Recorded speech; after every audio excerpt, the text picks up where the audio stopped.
আপনি কি জানেন, হাসরের ময়দানে মা বাপকে চিনবে না, বাপ সন্তানকে চিনবে না, সন্তান মাকে চিনবে না, সবাই উলঙ্গ অবস্থায় থাকবে।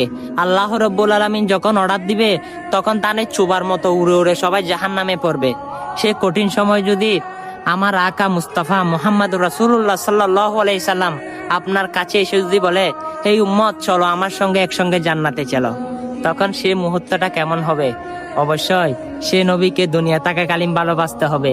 সেই নবীকে একটু করে মন থেকে প্রাণ থেকে মহব্বত করবেন। আপনার জন্য জান্নাত ওয়াজিব, কারণ সেই রসুল আপনার জন্য এত কান্না করেছেন। হাসরের ময়দানে আপনার জন্য ইয়া হাবলি উম্মতি উম্মতি বলে কাঁদবে।